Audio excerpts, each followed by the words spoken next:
Garp, lalabanan nga ba ang world government sa God Valley? Sa recent chapter nga ng manga, nakita natin kung paanong nanlumo itong si Garp nung makita niya yung mga nagkalat na bangkay ng mga inosenteng tao sa God Valley. It turns out na wala pala siyang ka-idea na merong ginagawang hunting tournament itong mga celestial dragons. Hindi niya alam na pumapatay itong pinoprotektahan ng mga marines para lang sa isang palaro. Bali sa tingin ko nga dito mamumulat si Garp sa katotohanan. Dito siya magigising na yung sistemang pinaglilingkuran niya matagal na siyang tinalikuran.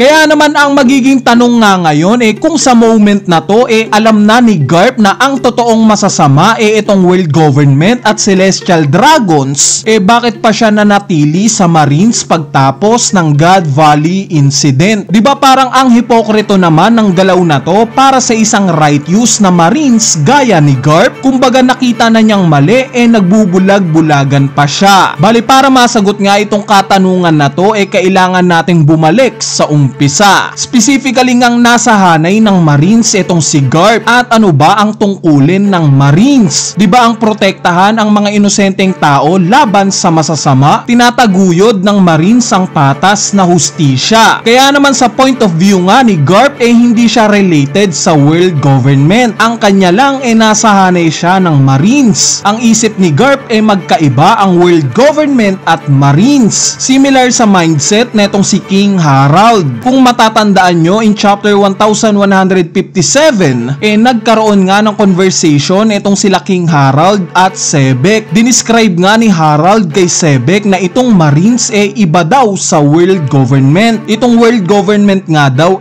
corrupt. Pero itong hanay daw ng Marines maaari niyang pagkatiwalaan. Since itong mga Marines daw nagliligtas ng mga tao. So possible nga na yes, nawalan na ng tiwala si Garp sa world government. Pero hindi pa rin siya nawawalan ng tiwala sa organisasyon niya na Marines. Para kay Garp itong Marines pa rin ang simbolo ng hustisya sa mundo. Ang patunay nga dito yung ayaw niyang magpa-promote bilang Admiral o Fleet Admiral. Ayaw niyang magpataas ng pwesto dahil ayaw niyang ma-involve sa mga Celestial Dragons. Nabanggit rin naman yan during chapter 0. Sinabi nga niya na yung promotion raw para sa kanya ang ibig sabihin less freedom. Meaning para kay Garp kapag naging admiral o fleet admiral siya mahahawakan na siya sa lieg netong world government. Speaking of world government itong si Imsama nga ang kilalang pinakamataas sa organisasyon na to. At yes, meron nga tayong bagong labas na t-shirt na isa siya sa mga design. Meron nga ring design ng Nightmare Luffy. Meron din si Zoro at iba pa. 350 pesos pa nga rin yung presyo ng mga ito. Kung trip nyo ngang bumili ng mga murang-murang bagong batch ng mga t-shirts natin, ilalagay ko na lang sa comment section sa ibaba yung link ng Shopee page natin. We all know na sa kwento ng One Piece ang bawat admiral ng Marines may kanya-kanyang standpoint sa justice o meron silang kanya-kanyang pinaniniwalaang hustisya. Gaya ni Kuzan na naniniwala sa lazy justice, si Kizaru na naniniwala sa unclear justice, si Akainu sa absolute justice at marami pang ibang admiral. So ano ang hustisyang pinaniniwalaan netong si Garp? Sa tingin ko nga moral justice. Hustisya na nakasentro pa rin sa Marines pero ayaw magpaalila sa maling ginagawa ng world government. Dahil kung mapapansin nyo ilang karakter na ba ang tinutulungan o tinrain netong si Garp sa hanay ng Marines. At itong mga karakter nga na sinasanay niya kilalang mga honest at righteous. Gaya nila Kuzan, Dragon at Kobe. Sa tingin ko nga ang idea ni Garp palakasin pa itong mabubuting Marines sa hanay nila. Palakasin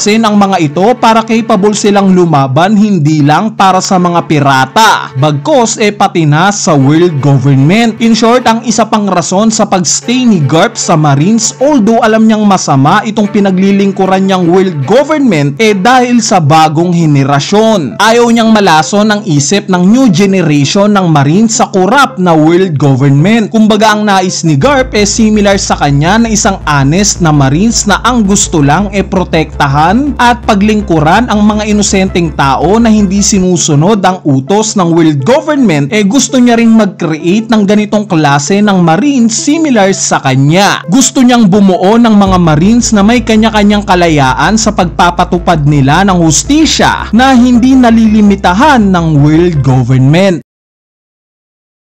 Teka, parang may ganitong grupo nang ni-reveal ngayon, di ba? Ito nga yung SWORD. As stated nga, itong organisasyon na to, grupo ng mga Marines na mga nag-resign na. Pero still, nag-ooperate pa rin sa pangalan ng Marines. Kumbaga, kung mamatay sila at mahuli ng mga pirata, labas na ang Marines sa mga ito. At kung sakaling may nagawa naman silang kabutihan, gaya ng nakahuli sila ng mga kilalang pirata, makikredit pa rin neto yung Marines, since technically nga part pa rin sila neto. Ganito nga exactly yung description kung paano mag-operate itong si Garp. Ayaw niyang ma-relate yung pangalan niya sa world government, pero gumagalaw siya alang-alang sa Marines. Ito kaya yung isa pang rason sa pananatili niya sa hanay ng Marines. Although nakita niyang kurap ang world government, siya kaya ang nagtatag sa hanay ng SWORD. Kung titignan nga natin yung mga known members ng grupo na to, halos lahat nga sa kanila may relation sa trio nila Garp, Sengoku at Churo. Itong sila Kobe at Helmipo nga mga bata ni Garp. Siya nga ang nagtraining sa dalawang to. Si Kujako naman sinasabing granddaughter daw ni Churo. At itong si X-Drake naman father figure si Sengoku. So possible, di ba? Pwede nga nating sabihin na itong sila Garp, Sengoku at Churo nagkaroon ng meeting matapos ang God Valley incident. Meeting na bumuo ng sarili nilang grupo sa hanay ng Marines na unrelated sa mga utos ng world government, at dito na nila naisipang buuhin itong grupong SWORD. Mind you na itong nire-reveal pa lang na members ng grupong SWORD mga bata pa lang. Kaya what more kung later on ma-reveal na matagal na palang nag-e-exist itong grupo na to, at malaman natin na yung pinakamalalakas pala sa Marines miyembro neto. Mag-a-align nga ito sa goal ni Goldie Roger. Dahil as we all know, mortal na magkaribal itong sila Garp at Roger. Ipinapakita nga sa flashback ngayon kung gaanong kinaiinisan nila Roger at Garp ang isa't isa. Hindi kaya at some point sa God Valley incident nung time na nakalaban na nila Roger at Garp itong si Imsama, dito na nagka-align yung mga prinsipyo nila. Kumbaga nung nakalaban nila si Imu, dito na sila namulat na ang totoong nagpapahirap sa mga tao sa mundo